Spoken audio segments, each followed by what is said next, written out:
എല്ലാ സുഹൃത്തുക്കൾക്കും പുതിയ വീഡിയോയിലേക്ക് സ്വാഗതം. ആസാം നിന്ന് ലോഡ് എടുത്ത് കേരളത്തിലോട്ട് പോകുന്ന വഴിയാണ് നമ്മളിപ്പോൾ എത്തി നിൽക്കുന്നത്. കൊൽക്കത്ത ഭാഗത്തോട്ടാണ്. കൊൽക്കത്തയിലോട്ട് കയറുകയാണ്. വെസ്റ്റ് ബംഗാൾ കഴിഞ്ഞിട്ടില്ല, കൊൽക്കത്ത ഭാഗത്താണ് നമ്മളിപ്പോൾ നിൽക്കുന്നത്. നമ്മള് കൽക്കട്ട ടൗണില് ടച്ച് ആവൂല. ഓക്കെ, നേരെ പോയ ജാർഖണ്ഡ് അയ്യറോഡ് സ്ട്രേറ്റ് പോയി കഴിഞ്ഞാൽ അപ്പൊ നമ്മള് കരപ്പൂർന്ന് ഇടത്തോട്ട് തിരിയും. ബാലാഷോർ, ജലഷോർ. നമ്മൾ ഒറീസ കയറി. ജലഷോർ ആണ് ഒറീസ ബോർഡർ. അപ്പൊ നമ്മൾ ആ വഴിയാണ് പോകുന്നത്. ജലഷോര്, ബാലാഷോർ, കട്ടാക്ക്, ഭുവനേശ്വര്, ആ വഴി നേരെ ഇച്ചാപുരം. ഇച്ചാപുരത്ത് നിന്ന് വിശാഖപട്ടണം. ഇച്ചാപുരമാണ് ആന്ധ്ര ബോർഡർ, ഒറീസ ആന്ധ്ര ബോർഡർ. അത് കഴിഞ്ഞാൽ നമ്മള് നേരെ ഇന്ന് വൈകിട്ട് നമ്മള് ഒരു 7 മണി 8 മണിക്കുള്ളില് ആന്ധ്ര കയറും. ഉറപ്പാണ്. ഓക്കെ, നമ്മളേത് ഇടത്തോട്ടാണ് കൽക്കട്ട ടൗണിലോട്ട് പോണത്. വിടത്തില്ല, കണ്ടോ? വിടത്തില്ല, ബ്ലോക്ക് ചെയ്തേക്കുന്നു. അവിടെ ആള് നിപ്പുണ്ട്. റോഡിൽ കൂടി ഒരു കപ്പല് പോകുന്ന കാണാം, ആടി ഉലഞ്ഞ്. അയ്യോ, ഇതെന്താ റോഡല്ലേ? നമ്മളെ കേരളത്തിൽ പോലും ഇങ്ങനെ ഇല്ലല്ലോ. കൊൽക്കത്തയിൽ നല്ല കിടിലം മഴ പെയ്തുകൊണ്ടിരിക്കുകയാണ്. രാവിലെ തന്നെ നല്ല കാഴ്ചകളാണ് കാണുന്നത്. നല്ല രസമാണ് മഴയത്ത് ഇങ്ങനെ വണ്ടിയിൽ ഇങ്ങനെ യാത്ര ചെയ്ത് പോവാൻ. വെളിയിലും തണുപ്പ്, അകത്തും തണുപ്പ്, പൊതച്ചിരിക്കാൻ. ഇതെന്തോ ഫാക്ടറിയുടെ ഐറ്റം ആണോ കേട്ടോ? ചെറിയൊരു ബ്രേക്ക് വെച്ച് വെള്ളമൊക്കെ കുടിച്ച് നടുവൊക്കെ നോക്കിട്ട് പോവാം. മഴയൊക്കെ തന്നെ പോവാം. ഉണ്ണികളെ ഉറക്കണീറ്റു, ഡ്യൂട്ടി ചേഞ്ച് ആയി. കഴിച്ച് മോഹൻലാലേടാ അളിയാ, എന്തൊക്കെ കാണാൻ കിടക്കുന്നു. അങ്ങനെ വീണ്ടും നമ്മൾ കൊൽക്കത്തന്ന് എങ്ങോട്ടളിയാ? ഖരഗ്പൂർ.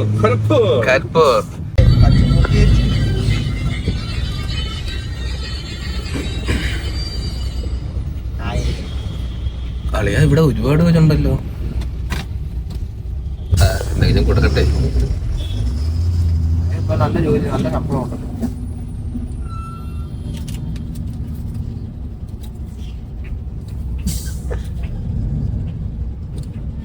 ഓ, ഇതിന്റെ ഇടയിൽ ഇറങ്ങി പോവൂലേ ഇങ്ങനെയൊക്കെ വന്ന് നിന്ന?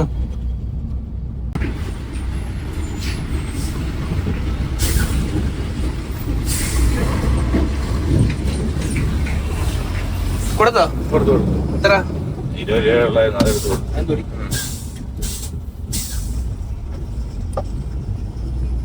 എന്താണ് അഭിപ്രായം ഇങ്ങനെ ഭിക്ഷ എടുക്കുന്നവരടുത്ത്?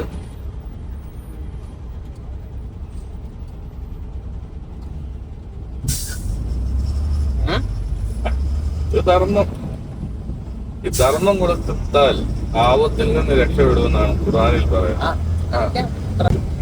വായിച്ചിട്ടുണ്ടോ? ഉണ്ട്. എങ്ങനെ വായിച്ചത്? കിട്ടിയ എങ്ങനെ ഖുർആനൊക്കെ കിട്ടും നമുക്ക് വായിക്കാൻ? ഞാൻ വളർന്നു വന്ന പ്രസ്ഥാനം ഖുർആനും ഗീതയും ബൈബിളും ഒക്കെ നമ്മളെ പഠിപ്പിക്കുന്ന ഒരു പ്രസ്ഥാനത്തിലൂടെ വളർന്നു വന്നു. അത് നമുക്കറിയാം. 3 ലോറികളുണ്ട് അല്ലേ? 3 ട്രാക്കിൽ കൂടെ പോയിക്കൊണ്ടിരിക്കുന്ന. അതെ. അപ്പൊ എല്ലാവർക്കും ഉള്ള സംശയമാണ്, ശരിക്കും ലോറി ഏത് ട്രാക്കിൽ കൂടെയാണ് പോകേണ്ടത്? ഏറ്റവും ലോറി പോകേണ്ടത് ലെഫ്റ്റ് സൈഡിലെ ഏറ്റവും ലാസ്റ്റ് ട്രാക്കാ ലോറി. അതായത് സ്ലോ ട്രാക്ക്. നമ്മുടെ വണ്ടി പോകുന്നതും അതിന്റെ അപ്പുറത്തെ ട്രാക്കാ സത്യത്തില് പോകാനുള്ള ഇപ്പൊ ഇതുള്ളത്. പക്ഷെ നമ്മളിപ്പോ സ്പീഡ് ട്രാക്കിലോട്ട് കയറിയിരിക്കുകയാണ്. ഇന്ത്യയില് മണ്ടൻ നിയമങ്ങളെല്ലാം വന്നേക്കുന്നത്. കാരണം ചോദിച്ചു കഴിഞ്ഞാൽ അങ്ങനെ പറഞ്ഞേ, ഈ ലോറിക്ക് ഈ ലെഫ്റ്റ് സൈഡിലെ ട്രാക്ക് കണ്ടോ, അത്ര ആളുകള്, അതെ, ബൈക്കുകാരൻ ചെറിയ വാഹനങ്ങൾ നിർത്തിയിട്ടേക്കുന്നു. ലെഫ്റ്റ് വരുന്നത് മെയിൻ റോഡിൽ നിന്ന്, പോക്കറ്റ് റോഡിൽ നിന്ന് ഹൈവേയിലോട്ട് ഇറങ്ങുന്നത് കണ്ടോ. ഇതെല്ലാം വരുന്നത് ഈ ലെഫ്റ്റ് സൈഡിലെ ഹൈവേയിലാണ്. ഇത്രയും ലോഡും കയറ്റി വെച്ച് ഈ ഓടി വരുന്ന വണ്ടി ആ ലെഫ്റ്റ് സൈഡിൽ എത്ര ചവിട്ട് ഓടണം? അതെ, ഈ പോക്കറ്റ് റോഡിൽ നിന്ന് ഈ വിവരം ഇല്ലാത്തവന്മാര് നോക്കാതെ എടുത്ത് റോഡിലോട്ട് വെക്കും. അതെ, ഞാൻ പാർക്ക് ചെയ്തിട്ടേക്കുന്നത്. പക്ഷെ ഈ റൈറ്റ് സൈഡിലെ സ്പീഡ് ട്രാക്കിലാണെങ്കിൽ യു ടേണുകളെ വരുന്നുള്ളൂ. അതെ, നമ്മൾ ശരിക്കും ഒരു ട്രാക്ക് നിറഞ്ഞു പോവുകയാണ്. 3 വരി പാത ഉണ്ടെങ്കിൽ അതിൽ 1 ട്രാക്ക് ഫുള്ള് നിറഞ്ഞു പോകുന്ന വണ്ടിയാണ് ലോറി. നമുക്ക് ചെറിയ ഗ്യാപ്പ് പോലും അങ്ങോട്ടും ഇങ്ങോട്ടും ഇല്ല. ഇവര് ഈ നിയമം കൊണ്ടുവന്നതിന്റെ എന്ത് അർത്ഥമുണ്ട്? അതെ. പിന്നെ ഇത്രയും ലോങ് ഓടി വരുന്ന വണ്ടിയായി ഇത്. നമ്മുടെ വണ്ടി മിനിഞ്ഞാന്ന് നമ്മള് മിനിഞ്ഞാന്ന് ഉച്ചയ്ക്ക് 12 മണിക്ക് സ്റ്റാർട്ട് ചെയ്ത വണ്ടിയാ. അതെ. നിർത്തുന്നത് ഇന്നലെ ഫുഡ് വെക്കാൻ നേരത്ത് മാത്രം. അതെ. അത് കഴിഞ്ഞ് വീണ്ടും സ്റ്റാർട്ട് ചെയ്ത് വണ്ടി ഓടാൻ തുടങ്ങിയിട്ട് ഇത്ര നേരമായിട്ട് വണ്ടി നിർത്തിയിട്ടില്ല. ഇപ്പൊ ഏകദേശം ഒരു ദിവസം കഴിയുന്നു വണ്ടി ഓഫ് ആക്കാറായിട്ട്. ഒരു ദിവസം ആവുന്നു, 24 മണിക്കൂറാവും. നമ്മൾ ഇന്നലെ എത്ര മണിക്കാണ് അവിടെ ഫുഡ് വെക്കാൻ? നമ്മള് 12 മണിക്ക് ഇറങ്ങിയിട്ട് ഒരു 2 മണിക്ക് അടുപ്പിച്ച് ഇറങ്ങിയത്. ഏകദേശം സമയം 10 മണിയാവുമെന്ന് തോന്നുന്നു. ഇപ്പൊ 8:30. 8 സമയം പോലും അറിയാൻ പോയി. നേരത്തെ നേരം വിളിക്കുമല്ലോ. അതെ. അപ്പം ഇത്രയും ലോങ് ഓടി വരുന്ന വണ്ടി ഇവന്മാരായി ഈ ബ്രേക്കും ചവിട്ടി വരുന്ന വണ്ടിക്ക് ലാസ്റ്റ് ട്രാക്ക് കൊടുത്താൽ പോരായിരുന്നു. അത് അതിന്റെ വഴിക്ക് സൈലന്റ് ആയിട്ട് പോയിക്കൊണ്ടേയിരുന്നേനെ. ശരിക്കും മാറാനുള്ള നിയമമാണ്. റോട്ടില് ഡ്രൈവർക്ക് ആവശ്യങ്ങൾക്കനുസരിച്ചാണ് റോഡ് നിയമം വെക്കേണ്ടത്. ഇത് ഏതാ സൈഡിൽ നിന്ന് എഴുതി അങ്ങ് ചേർക്കുക. ഇതങ്ങ് നിയമം ആക്കിക്കോ. അപ്പൊ ഡ്രൈവറുടെ ബുദ്ധിമുട്ടുകൾ അല്ലെങ്കിൽ നമ്മുടെ വാഹനം ഓടിക്കുന്ന ആരോ ആയിക്കോട്ടെ, അവരുടെ ബുദ്ധിമുട്ടുകൾ ഈ ട്രാക്കിൽ ലോറി സൈലന്റ് ആയിട്ട് പോക്കോളൂ. ആർക്കും ശല്യം ഇല്ല. ചവിട്ടണ്ട. പിന്നെ ഈ റൈറ്റ് സൈഡിൽ വരുന്നതിന്റെ ഒറ്റ ഒരു ബുദ്ധിമുട്ട് യു ടേണുകളേ ഉള്ളൂ. പക്ഷെ 300 മീറ്ററുകൾക്ക് ഇപ്പുറത്തുനിന്ന് യു ടേൺ കാണിക്കും. അതെ. കാരണം നമ്മുടെ ഇട സൈഡിന് വണ്ടി നോക്കി നമ്മൾ ചവിട്ടും, പാർക്കിംഗ് നോക്കി ചവിട്ടും, പോക്കറ്റ് റോഡ് നോക്കി ചവിട്ടും, ട്രാഫിക് സിഗ്നൽ നോക്കി ചവിട്ടും. അതെ. അപ്പം ഫ്രണ്ടില് ഒരു വണ്ടി ചവിട്ടി ഓട്ടോമാറ്റിക്കായിട്ട് ബാക്കിലും ചവിട്ടും. അപ്പൊ ഇങ്ങനെ ബ്ലോക്ക് ഉണ്ടാക്കി പതുക്കെ കൊണ്ടുപോകേണ്ടി വരും. അതുകൊണ്ട് ഈ ട്രാക്കിലാക്കി തന്ന അത്രയും സന്തോഷം. പിന്നെ വേറെ കാര്യമുണ്ട്. ഈ സൈഡിലാണ് പോലീസുകാർ വലുതായിട്ട് കൈയും കാണിക്കുന്നില്ല. സ്ട്രീറ്റ് ട്രാക്ക് ആയത് മേടിക്കാൻ. അതെ, മാമൂൽ. മറ്റേത് ഇട സൈഡ് നിൽക്കല്ലേ. അത്യാവശ്യം നല്ല തിരക്കുള്ള സിറ്റിയാണ് കൊൽക്കത്ത അല്ലേ? പാസ്സായോ? കൊൽക്കത്ത പാസ്സായി. കൊൽക്കത്തയുടെ ഹൃദയഭാഗമാണ് അവിടെ ആ ഭാഗം. ലെഫ്റ്റ് സൈഡ് കാണുന്നത്. വെസ്റ്റ് ബംഗാൾ അതിർത്തിയിലെ പെട്രോൾ പമ്പിലോട്ടാണ് കയറുന്നത്. നമ്മളൊരു 10,000 രൂപയ്ക്ക് ഡീസൽ അടിക്കണം. അതിനുശേഷം മാത്രമേ യാത്രയുള്ളൂ. കൂടാതെ ഇവിടെ നല്ല ഫ്രഷപ്പ് ആവാനുള്ള സൗകര്യം കാര്യങ്ങളൊക്കെ ഉണ്ട്. പിന്നെ ഇവിടെ ഡീസൽ അടിച്ച് കഴിയുമ്പോഴത്തേക്കും ചിക്കൻ ബിരിയാണി സൗജന്യമായിട്ട് കിട്ടും. അപ്പോൾ അതൊക്കെ വാങ്ങി വീണ്ടും യാത്ര തുടങ്ങണം. നമ്മളൊന്നും വെച്ച് കഴിക്കുന്നില്ല, കാരണം അതിനുള്ള സമയം നമുക്കില്ല. അതുകൊണ്ട് നമ്മൾ ഇവിടുത്തെ ധാബയിൽ നിന്ന് തന്നെയാണ് ഫുഡൊക്കെ കഴിച്ചിട്ട് ഇറങ്ങാൻ പോകുന്നു. ഇത് 6 വീൽ വണ്ടിയാണ്. ഇതിൻ്റെ നീളം നോക്കിയാണ്. ചേസി നല്ല നീളം ഉണ്ട് കേട്ടോ. എനിക്ക് തോന്നുന്നു 10-30 അടി കാണുമെന്ന് തോന്നുന്നു. നമ്മളെ വണ്ടിയുടെ അതേ സൈസ്. കിടിലൻ ലുക്ക് ചെയ്യുന്നല്ലേ വണ്ടി. വെസ്റ്റ് ബംഗാൾ ഒഡീഷ ബോർഡർ എത്തി. നമ്മൾ തിരിച്ചിറങ്ങുകയാണ്. ഇവിടെ എത്ര രൂപ ചോദിക്കുമെന്ന് അറിയാൻ വയ്യ. എന്തായാലും നമ്മൾ 50 രൂപ എടുത്ത് കയ്യിൽ വെച്ചിട്ടുണ്ട്. ഗേറ്റ് അടയ്ക്കുന്നു. ഓടി വന്ന് ഗേറ്റ് അടയ്ക്കുന്നു. കൈ നീട്ടുന്നു. കൈ നീട്ടി നമ്മുടെ ഇട സൈഡോട്ട് മാറിയിട്ടു.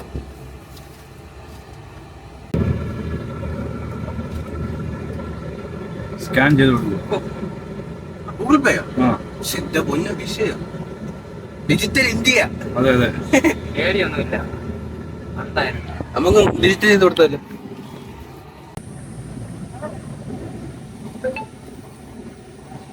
रेगुलर गाड़ी है भैया? ये आर्मी का गाड़ी है सर। नहीं पड़ता, वो बनता है, चल रहा है, बॉर्डर है। ये बॉर्डर है वो? ये बॉर्डर बंगाल बॉर्डर है, बंगाल उड़ीसा का बॉर्डर है। वो टोल उड़ीसा है। तो ज्यादा नहीं बनता इधर, जो लगता है वही बनता है। प्यार से അപ്പൊ നമ്മുടെ തിരിച്ചിറങ്ങിയപ്പോഴും അതേപോലെ തന്നെ വെസ്റ്റ് ബംഗാൾ പോലീസ് അല്ലേ, ഒഡീഷ പോലീസ് അല്ലല്ലോ. വെസ്റ്റ് ബംഗാൾ പോലീസിന് 50 രൂപ കൈക്കൂലി. പോലീസിന്റെ കൂടെ നിൽക്കുന്നതേ ഒരു റൗഡി, അതായത് ഗേറ്റ് തുറക്കാനും അടയ്ക്കാനും. അത് അവരൊക്കെ കയ്യാള്. പൈസ മേടിക്കുന്ന ഒന്നാമതെ ഗവൺമെന്റ് പൈസ മേടിക്കുന്നു, അല്ലാതെ കൈക്കൂലിയായിട്ട് മേടിക്കുന്നത്. എന്നാ ആ പണിയെങ്കിലും ചെയ്തുകൂടെ? അതിന് വേറെ അതിനൊരു ഓമന ബംഗാളി. കാരണം ഇതിന്റെ നമ്മള് ചിരിച്ചു തള്ളുന്നു. ശരിയാ, ഒരു ദിവസം എന്തുമാത്രം രൂപ വരുമാനം ഇവരുണ്ടാക്കുന്നുണ്ട്. അതെ, 100 വെച്ച് കൊടുക്കുന്നതുകൊണ്ട് 100 അവര് ഏറ്റവും കുറഞ്ഞത്. അടി കൂടി നമ്മൾ സ്ഥിരം വേണമെന്നാണെന്ന് പറഞ്ഞാൽ 50 തീർന്ന്. അതെ, ഇല്ലെങ്കിൽ അവര് പിടിച്ചു മേടിക്കും 100 കഴിഞ്ഞ്. അതെ, പാവം പിടിച്ചവൻ ആദ്യമായിട്ട് വരുന്നവനൊക്കെ ആണെങ്കിൽ അവന്റെ കയ്യിലിരിക്കുന്ന മൊത്തം പിടിച്ചു പറിക്കും. കുറഞ്ഞത് ഒരു 100 വണ്ടി കൂടിയെത്താൻ 10,000 രൂപ ഇവർക്ക് കൈക്കൂലി തന്നെ ആയി. 100 വണ്ടിയല്ല പക്ഷെ ഇതിന് വരുന്നത് അല്ല, അതാണ് ഇതിന് വേറെ ഇത് ഇന്ത്യൻ ഗവൺമെന്റിന്റെ കഴിവേട് തന്നെ. കാരണം എപ്പോഴും 140 വട്ടം പറയുന്നുണ്ട് ലോകത്തെ 4ാമത്തെ സമ്പദ് വ്യവസ്ഥയുള്ള രാജ്യമാണ്. ഈ പാവങ്ങള്, ഈ പാവം പിടിച്ച ഈ വണ്ടിയുടെ മുതലാളിയും ഈ ഡ്രൈവറിന്റെയും ഇതെല്ലാം ഇത് മൊത്തം പോകുന്നേ. അതെ, ഗുണ്ടകൾക്ക് 50 കൊടുക്കല്ലേ മൊത്തം പണി കിട്ടൂടാ. ഇല്ല കൊടുത്തിട്ട് അങ്ങ് പോയാൽ മതി. കഴിഞ്ഞ 50 കൊടുത്തത്. ഇവിടെ ഗുണ്ടാക്കുരുവാണ് ഈ പോലീസിന്റെ, അതായത് ബോർഡർ ചെക്ക് പോസ്റ്റ് പോലീസ് നിൽക്കുന്ന 100 മീറ്റർ, വേറെ 100 മീറ്റർ മാത്രം മാറിയാണ് ഇവിടെ ഗുണ്ടാ ചെക്ക് പോസ്റ്റും ഗുണ്ടാ പിരിവും നടക്കുന്നത്. 50 രൂപയ്ക്ക് വേണ്ടി ലാഭം നോക്കണ്ട. നമ്മളിവിടെ ആരും നോക്കാം, ജോലി നിർത്തിയിട്ടേക്കല്ലേ, ജോലി വരുന്നല്ലേ നോക്കാലോ. ഒരുത്ത അതിന്റെ ഫ്രണ്ടിൽ കയറി നിൽക്കുന്ന കേട്ടോ ആ വണ്ടിയുടെ. അവിടെ പിരിച്ചോണ്ടിരിക്കുന്നു. നമ്മള് വിട്ടടിച്ചു വന്നു. ഇനി അപ്പുറത്ത് വരെ നിക്കൂ. Okay okay. ഓടി വരുന്നടാ.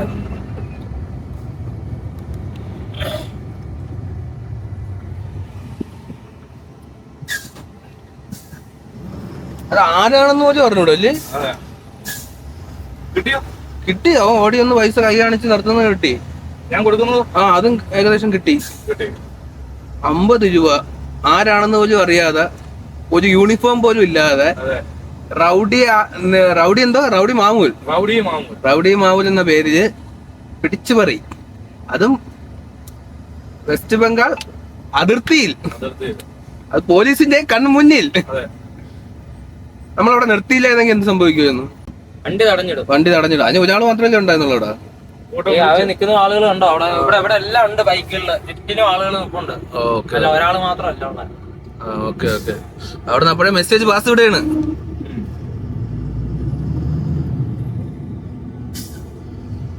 ടോളഞ്ച് അപ്പുറം ഇപ്പുറമായിട്ട് നിക്കുകയാണ്. അപ്പുറം നിർത്തിയില്ലെങ്കിൽ ഇപ്പുറത്ത് പിടിക്കും അല്ലേ? ഇത് ശരിക്കും കൊടുത്ത് ഇനി എന്താ വേണം മോനെ? എന്താ കുട്ട ഇത്? ആരൊക്കെയാ കുട്ട? അടുത്തത് ജോലി ചെയ്ത് ജീവിക്കുന്നവനാണ് നമ്മൾ. അവനെ വെറുതെ സംശയിച്ചു പാവം ചെറുക്കെ. കണ്ടോ? അപ്പൊ ഇതൊക്കെയാണ് നമ്മുടെ ഈ അതിർത്തിയിൽ നടക്കുന്നത്. West Bengal toll Plaza.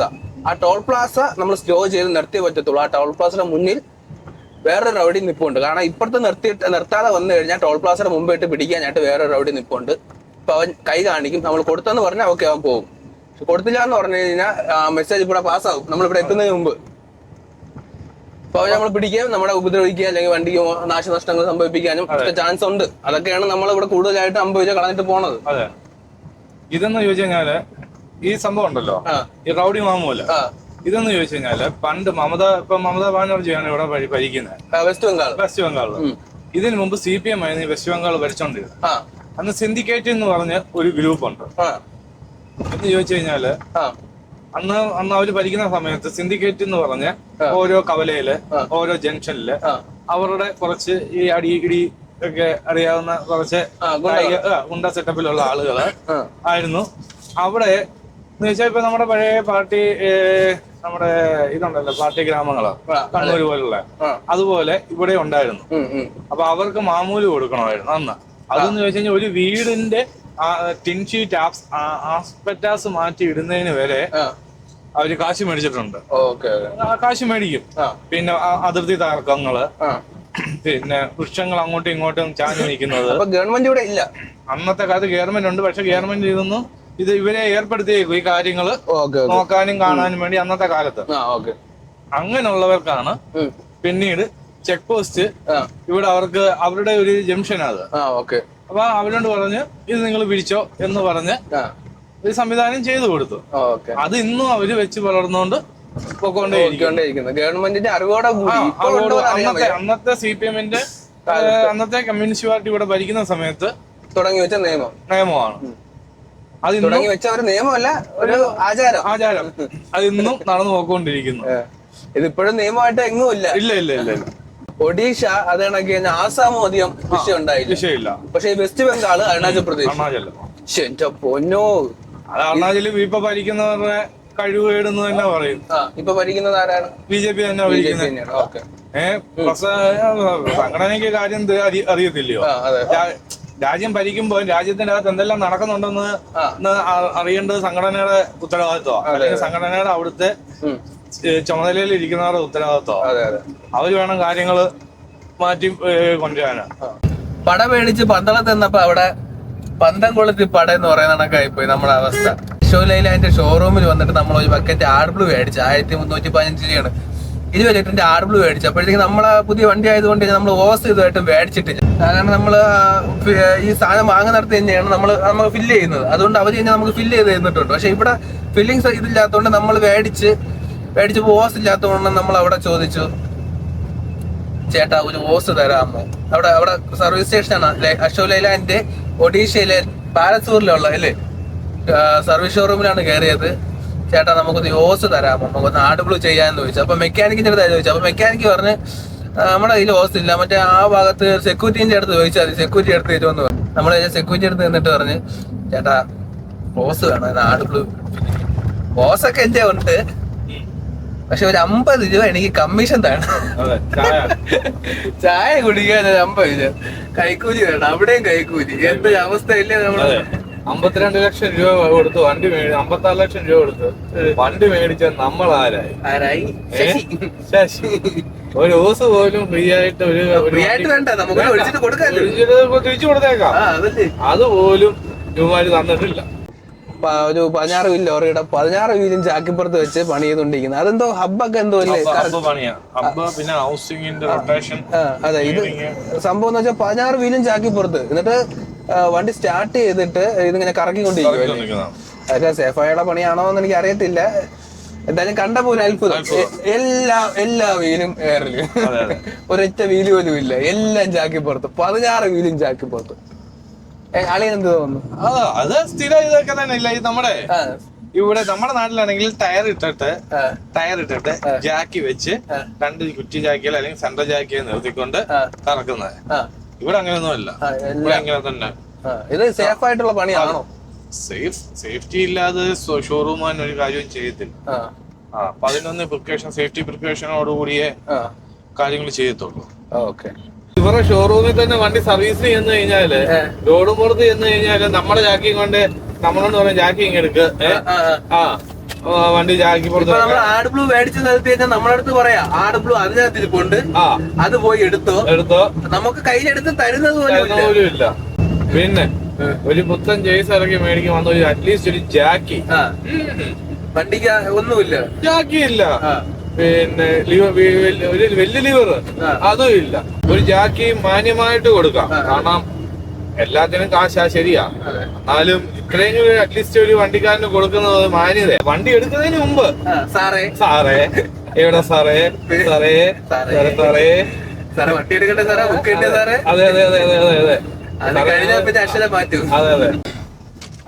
ഇന്നത്തെ കാഴ്ചകളൊക്കെ എങ്ങനെയൊക്കെയാണ്? ആദ്യം കണ്ട റോങ് സൈഡ് കയറി വരും. പോലീസുകാര് വന്നതില് റോങ് സൈഡ് കയറി വരുന്നു. കറക്റ്റ് സമയത്ത് കിട്ടി. ബാദ്രാക്ക് ഇടിയടന്നാണ് ബാദ്രാക്ക്. ഓക്കെ, അത് കൊള്ളാല്ലേ, നല്ല പാലല്ലേ, കാണാൻ തന്നെ രസമുണ്ട്.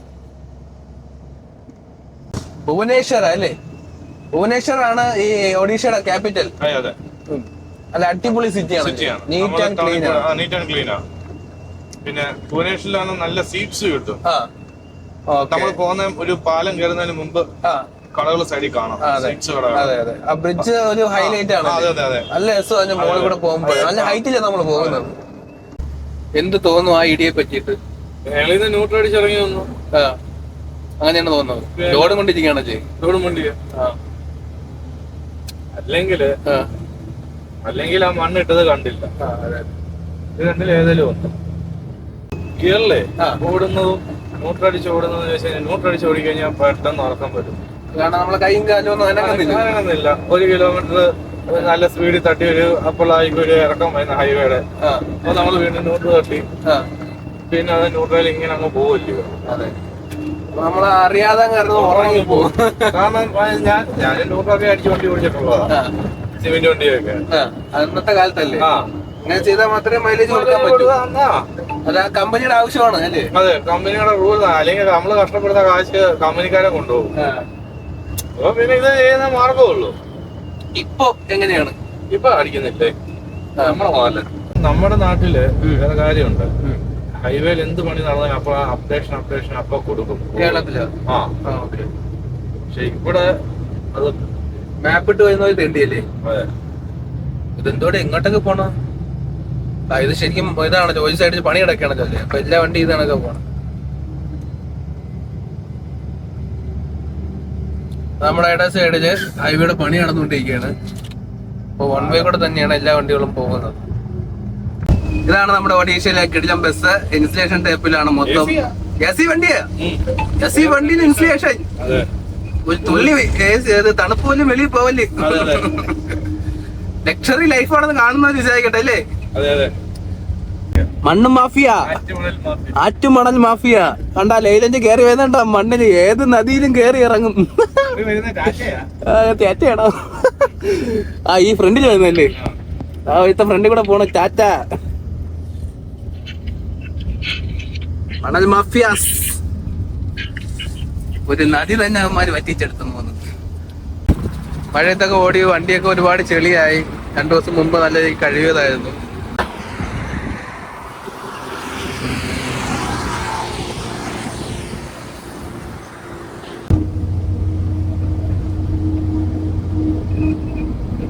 നല്ല ഹൈറ്റ് ഉള്ള ടിപ്പല്ലേ?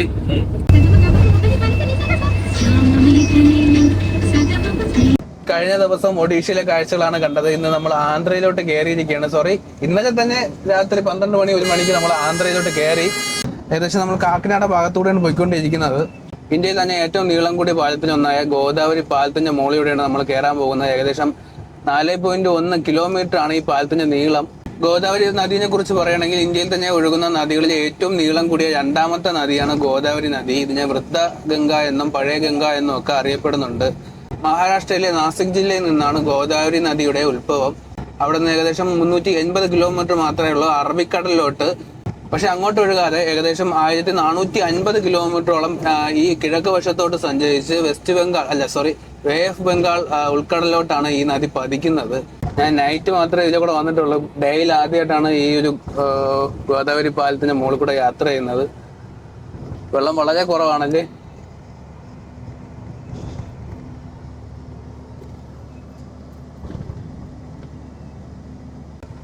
മഴ സീസണിൽ വന്നാൽ ഇത് മൊത്തം നിറഞ്ഞൊഴുകുന്നതാണ്. അപ്പൊ ഈ നമുക്ക് ഈ സൈഡിൽ കാണുന്ന ഈ മരങ്ങളും പച്ചപ്പുകളൊന്നും കാണത്തില്ലേ? പാലത്തിന് അടിച്ചുള്ള ഫുള്ള് വെള്ളമായിരിക്കും. ഒരുപാട് വള്ളങ്ങളൊക്കെ നദിക്കരയിലോട്ട് ഉണ്ട്, നദിയിൽ കിടന്ന് ഓടുന്നുണ്ട്. എല്ലാം മീൻ പിടിക്കാനാണെന്നാണ് തോന്നുന്നത് അല്ലേ? മീൻപിടുത്തം തന്നെ. നമ്മൾ ഈ പാലത്തിന് മുകളിലേക്ക് നിൽക്കുമ്പോ തന്നെ ദൂരെയായിട്ട് മറ്റേ റെയിൽവേ ട്രാക്ക് ആണെന്ന് തോന്നുന്നല്ലേ? അതെ, ഡ്രൈവർ ട്രാക്ക്. അതെ, കാണാൻ കഴിയുന്നുണ്ട്. നമ്മളിപ്പോ രാജമന്ത്രിയുടെ ഔട്ടർ ബൈപ്പാസിലൂടെയാണ് പോണത് അല്ലേ? അതെ അതെ. നമ്മള് എങ്ങോട്ടാണ് പോണത്? നമ്മുടെ വിജയവാഡ, ഓങ്കോള്, നെല്ലൂര്, തിരുപ്പതി വഴി തമിഴ്നാട്. ഓക്കെ. പാലം കഴിഞ്ഞു. 4.1 കിലോമീറ്റർ നീളമുള്ള ഇന്ത്യയിൽ തന്നെ നീളം കൂടിയ 8ാമത്തെ പാലമാണ് ഗോദാവരി പാലം അല്ലേ? ഈ ഒരു യാത്രയിൽ നമ്മൾ ഇന്ത്യയിൽ തന്നെ ഏറ്റവും നീളം കൂടിയ 2 പാലങ്ങളാണ് ക്രോസ് ചെയ്തിരിക്കുന്നത്. ഒന്ന് അങ്ങോട്ട് പോയപ്പോ ബ്രഹ്മപുത്ര നദിക്ക് മുകളിൽ കൂടെ പോകുന്ന ബോഗിബീൽ എന്ന് പറയുന്ന പാലം. അതിന് ഏകദേശം 4.9 കിലോമീറ്റർ ആണ് നീളമുള്ളത്. ഇന്ത്യയിലെ നീളം കൂടിയ പാലത്തിൽ 5ാം സ്ഥാനമാണ് ബോഗിബീൽ എന്ന് പറയുന്ന ബ്രിഡ്ജ് ഉള്ളത്. അതേ കണക്കിന് തിരിച്ചു വന്നപ്പോൾ ആന്ധ്രയെ വെച്ച് ഗോദാവരി ബ്രിഡ്ജ്, അത് 8ാം സ്ഥാനമാണ്. ഇന്ത്യയിലെ നീളം കൂടിയ പാലത്തിൽ 8ാം സ്ഥാനമാണ് ഗോദാവരി ബ്രിഡ്ജ് ഉള്ളത്. അതിന്റെ നീളം എന്ന് പറയുന്നത് 4.1 കിലോമീറ്റർ ആണ്. അപ്പൊ രണ്ടും നമ്മൾ ഒരു ട്രിപ്പിനകത്ത് ക്രോസ് ചെയ്തിരിക്കുകയാണ്. ചെറിയ റെക്കോർഡ് കിട്ടും ഇല്ലല്ലോ? ഇതൊക്കെ എന്തോ അല്ലേ? അത്യാവശ്യം നല്ല കാഴ്ചകൾ നമുക്ക് രാജമന്ത്രിയുടെ ഈ ഔട്ടർ ലൈനിൽ കൂടെ ബൈപ്പാസിൽ കൂടെ പോകുമ്പോഴത്തേക്കും നമുക്ക് കിട്ടുന്നതാണ്. ഇനി അതൊക്കെ ബ്രിഡ്ജ് നമുക്ക് ക്രോസ് ചെയ്യാണ്ടല്ലോ? ഇനി ബ്രിഡ്ജ് കുറവാണ്. ഇനി പേര് കേട്ട നദിയും ബ്രിഡ്ജും കുറവാണല്ലോ. ഇനിയിപ്പോ നാളെ തന്നെ നമ്മൾ തമിഴ്നാട് കയറുന്നു അല്ലെ? സോറി, ഇന്ന് തന്നെ കയറും. ഇന്ന് വെളുപ്പിനെ കയറും. ഇന്ന് വെളുപ്പിന്. അപ്പൊ നാളെ വെളുപ്പിന് 1 മണി 2 മണിക്കുള്ളിൽ വെളുപ്പിനെ നമ്മള് തമിഴ്നാട് കയറും. അത് കഴിഞ്ഞാൽ കേരളത്തില് വൈകുന്നേരം തന്നെ കൊച്ചിയിലെത്തും. രാവിലെ ഒരു 8-9 മണിയൊക്കെ ആകുമ്പോഴത്തേക്ക് എത്തും. വാളയാർ പാസ്സാവാം എന്നാണ് പ്രതീക്ഷ. അപ്പൊ നമുക്ക് ഇനി ഏകദേശം 24 hours ടൈം ഉള്ളൂ. നമുക്കിനി പോകാനുള്ളത് 1000-ഓളം കിലോമീറ്റർ ആണല്ലേ? 1100 കിലോമീറ്റർ. 1100 കിലോമീറ്റർ നമ്മൾ മാക്സിമം ട്രൈ ചെയ്യുന്നുണ്ട്. നാളെ തന്നെ വൈകുന്നേരം അവിടെ എത്താനായിട്ടല്ലേ? എത്തും. ഉറപ്പായിട്ടും എത്തും. എന്തായാലും ആന്ധ്രയിലെ ചൂട് സത്യം പറയാലോ ഒരു രക്ഷയില്ല. സമാധാനമായല്ലോ. ചൂട് സഹിക്കാൻ വയ്യെന്ന് പറഞ്ഞപ്പോഴത്തേക്കും ആന്ധ്ര ദൈവം മഴ തീർന്നു. ഞാൻ നാളേക്ക് പോയിടും കൊച്ചിയിൽ. ഞാനിപ്പോ വിജയവാഡ വന്ന ഞാൻ നാളേക്ക് പോയിടും കൊച്ചിയിൽ. നാളേക്ക് 1 മണിക്ക് 2 മണിക്കെല്ലാം പോയിടും. ഉറങ്ങിക്കേറിയായിരിക്കില്ലേ? ഇതിപ്പോ വെളി കിടക്കണമെങ്കിൽ നല്ല പാടാണല്ലോ. അടിയെല്ലാം ഉറഞ്ഞിരിക്കും. പോയില്ലേ? ടയറൊക്കെ പൊടിഞ്ഞു പോയതാ. ഇപ്പോൾ നമ്മൾ വിജയവാഡ സിറ്റിക്കകത്തൂടെ 25 കിലോമീറ്റർ ഉണ്ട്. സിറ്റി മാത്രം 25 കിലോമീറ്റർ ഉണ്ട്. ഇവിടെ തൊട്ട് ഈ ഔട്ടർ തൊട്ട് ആ ഔട്ടർ വരെ ഫുള്ള് ടൗൺ ആണ്. ടൗണിൽ കൂടെ മാത്രമാണ് നമ്മൾ പോകുന്നത്. ഓക്കെ, നല്ല തിരക്കുള്ള ടൗൺ ആണല്ലേ? കറക്റ്റ് സെൻട്രൽ ടൗൺ വരുമ്പോൾ ഫ്ലൈ ഓവർ ഉണ്ട്. നമ്മൾ ഫ്ലൈ ഓവറിന്റെ മേളിൽ കൂടെ പോകും. താഴെ ടൗൺ. ആ ഒരു കണ്ടീഷനാണ് ഈ ഇതിന്റെ അകത്ത് വരുന്നത്. നോ എൻട്രി കാര്യങ്ങളൊന്നുമില്ല. ബൈപ്പാസും കാര്യങ്ങളും ഇല്ല. ബൈപ്പാസ് ഇല്ല. ബൈപ്പാസ് വരുന്നുണ്ട്, അത് പണിയുന്നുണ്ട്. അതിൽ പൂർത്തീകരിച്ച് എന്തായാലും നോ എൻട്രി ഇല്ലല്ലോ. അത് കാര്യങ്ങളൊന്നും ഇയാളെ ഔട്ടറായിടാ. അത് ഹൈദരാബാദ് പോണ വഴി. താഴെക്കൂടെ അങ്ങോട്ട്.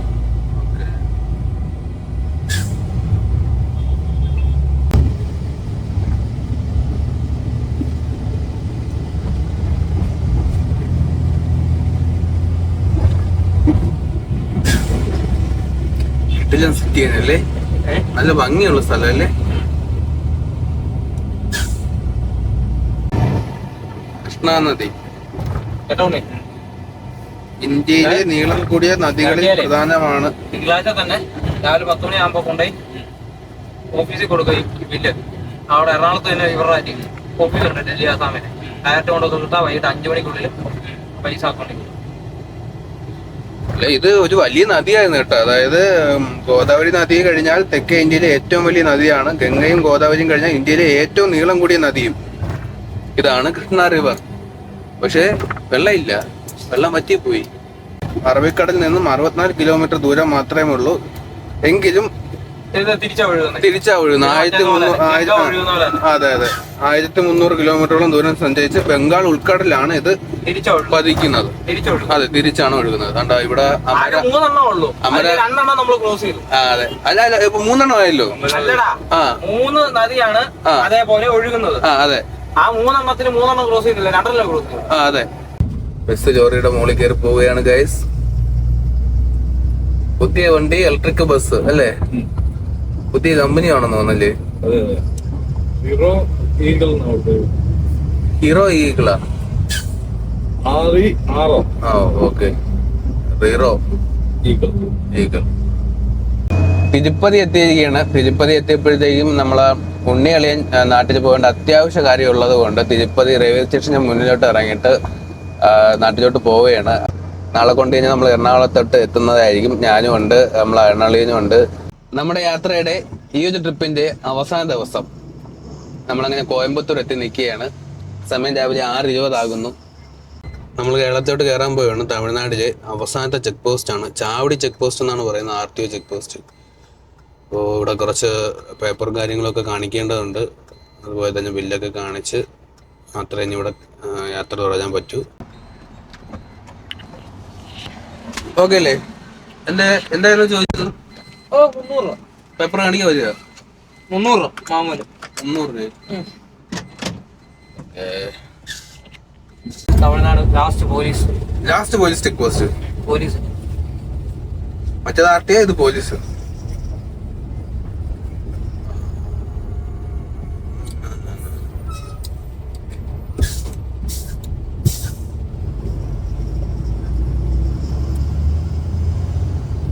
ആ ഒരു മല കഴിഞ്ഞിറങ്ങുന്നതാണ് നമ്മുടെ നാട്.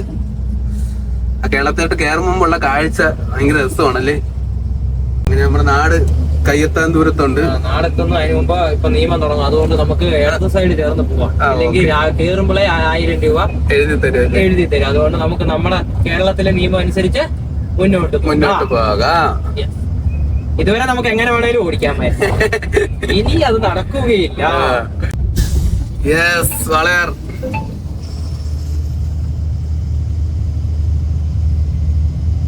ഇവിടെ നിന്ന് നമുക്ക് മാമൂല് കൊടുക്കണ്ടല്ലേ കേരളത്തില്. അത് നമ്മുടെ നാടിന്റെ ഒരു അഭിമാനമായി കാണുന്നു. Palakkad, Kochi, Thiruvananthapuram. Palakkad 28 kilometre, Kochi 154 kilometre, Trivandrum 373 kilometre. RTO check post Walayar in Kerala അല്ലേ? ഇല്ല, 10 മണി തൊട്ട് ഇവിടെ ഓപ്പൺ ആവുന്നു. നമ്മുടെ നാട്ടിൽ കയറി കഴിഞ്ഞ ആദ്യത്തെ ടോളാണ് വാളയാർ വടക്കാഞ്ചേരി എക്സ്പ്രസ് വേ അല്ലേ? അല്ലേ, വാളയാർ ടോൾ പ്ലാസ.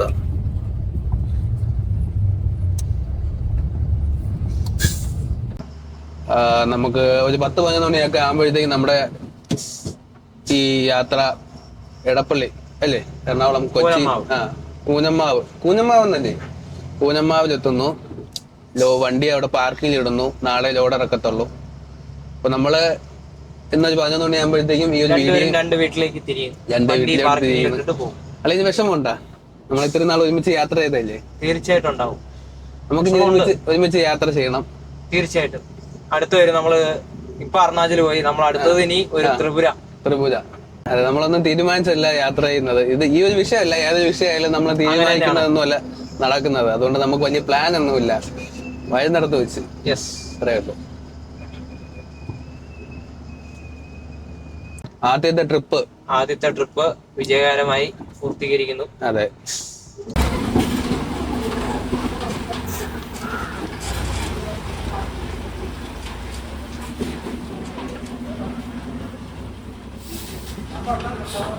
അങ്ങനെ നമ്മുടെ ലോഡിംഗ് പോയിന്റ് എത്തിയേക്കാണ്. ഈ സ്ഥലത്തിന്റെ പേരെന്തോ? ഇത് പൂനമ്മാവ്, എറണാകുളം. ഓക്കെ. അങ്ങനെ ആസാം ടു എറണാകുളം യാത്ര ഇവിടെ അവസാനിക്കുകയാണ്. നമ്മുടെ ലോഡ് ഇങ്ങനെ ഇവിടെ എത്തിയിരിക്കുകയാണ്. അപ്പോൾ ഇനി നാളെ മാത്രമേ ലോഡ് ഇറക്കത്തുള്ളൂ. അപ്പോൾ നമ്മളിന്ന് പോവുകയാണ്, വീടുകളിൽ പോവുകയാണ് ഓരോരുത്തരും. അവൻ്റെ വീട് ഇവിടെ തന്നെയാണ്, എൻ്റെ വീട് ട്രിവാൻഡ്രത്താണ്. അപ്പോൾ രണ്ടുപേരും പോയിട്ട് ഇനിയിപ്പോൾ നാളെ വന്ന് ലോഡ് ഇറക്കേണ്ട ആവശ്യമുള്ളൂ. 10-11 മണിയൊക്കെ ആവും ആൾക്കാർക്ക് വരുമ്പോഴത്തേക്ക്. നമ്മളിവിടെ വെറുതെ നിൽക്കേണ്ട ആവശ്യമില്ല. നമ്മൾ രണ്ടുപേരും ഏകദേശം കളിയൻ 10-35 ദിവസത്തോളം കണ്ടിന്യൂസ് ആയിട്ട് യാത്രയായിരുന്നു. ഞാൻ ഇപ്പോൾ ഏകദേശം 10-25 ദിവസമായിട്ട് ഈ വണ്ടി തന്നെയാണ്. വീണ്ടും ഒരു യാത്രയൊക്കെ അടുത്ത വീഡിയോയിൽ വരണം. അതെ, നമ്മൾ ഒരുമിച്ച് വരുന്നതായിരിക്കും. ഓക്കെ, അപ്പോൾ അല്ലേ, ടാറ്റ, ബൈ ബൈ.